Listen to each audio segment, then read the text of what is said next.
Assalamualaikum warahmatullahi. Nama saya Muhammad Farijal. Saya mengambil jurusan Prodi 1 Akuntansi kelas B. Di sini saya ingin presentasi tentang materi bahasa Indonesia, yaitu poin-poin penting yang dibahas di materi hakikat bahasa Indonesia.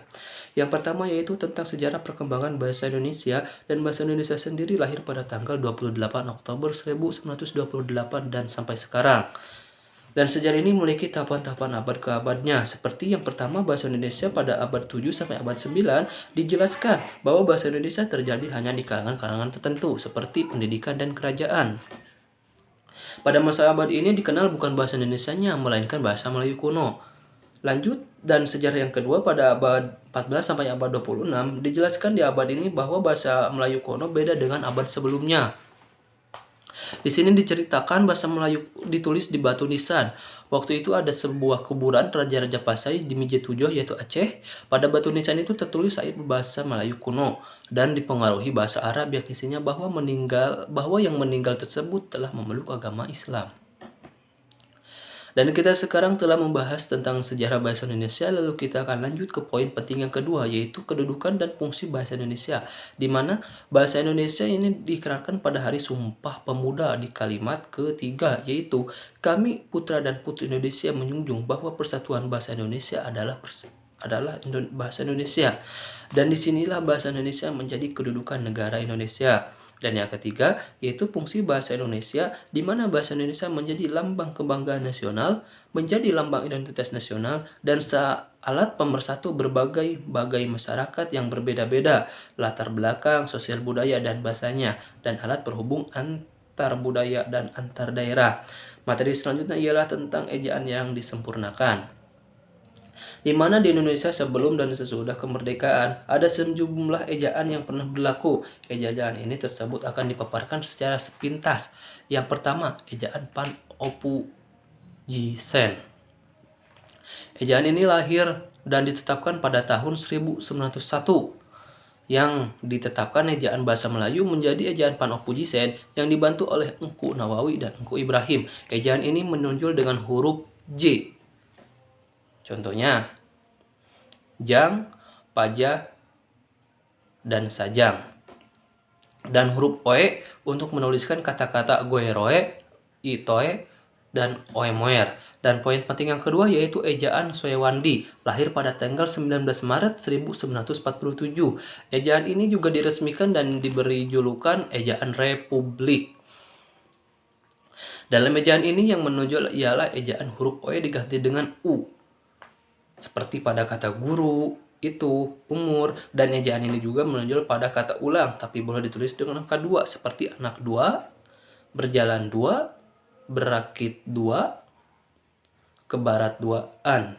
Poin penting yang ketiga, ejaan Melindo, di mana ejaan ini lahir akhir tahun 1959 karena bahasa Indonesia yaitu Melayu dengan ejaan Malaysia sama ejaannya karena perkembangan politik yang pesat mengakibatkan Indonesia dengan Malaysia mengurungkan peresmian ejaan ini, yaitu ejaan Melindo, Melayu Indonesia. Poin penting yang keempat ialah ejaan bahasa Indonesia yang disempurnakan EYD. Jadi, pada tanggal 16 Agustus 1972, Presiden Republik Indonesia meresmikan pemakaian ejaan bahasa Indonesia berdasarkan keputusan Presiden nomor 57 tahun 1972, di mana Departemen Pendidikan dan Kebudayaan menyebarkan buku kecil yang berjudul Pedoman Ejaan Bahasa Indonesia yang disempurnakan sebagai patokan ejaan itu sendiri.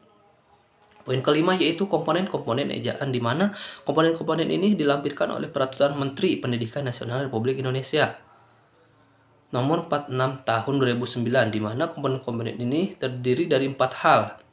Yang pertama, pemakaian huruf, 2. Penulisan kata, 3. Pemakaian tanda baca, dan yang keempat, penulisan unsur serapan. Materi selanjutnya ialah menerangkan poin-poin penting tentang kata, istilah, dan diksi. Yang pertama, tentu dalam benak kita muncul pertanyaan, apa sih kata itu? Kata ialah fonem-fonem yang tidak dapat diubah unsur bentuknya, seperti tidak bisa ditambah, dikurang, dan disisipkan satu fonem pada kata tersebut. Dan Poin penting kedua, apa sih istilah itu? Istilah ialah kata dengan bermakna khusus dan penggunaannya terbatas pada ranah kegiatan atau bidang keahlian tertentu. Poin ketiga, sumber kata. Sumber kata ini berasal dari 7 bahasa, yaitu bahasa Melayu, daerah serumpun, asing, Surakarta, Arab, Parsia, dan Tamil, bahasa Indonesia, Belanda, Inggris, Portugis, bahasa Cina, Latin, dan Italia. Poin keempat, sumber istilah. Sumber istilah ini berasal dari 3 bahasa, yaitu bahasa Indonesia Melayu, bahasa Indonesia daerah serumpun, dan bahasa asing. Poin kelima, apa itu diksi? Diksi ialah pilihan kata di mana masyarakat bisa memilih kata dengan berbagai kosakata yang baik dan benar dalam menggunakan rangkaian kalimat.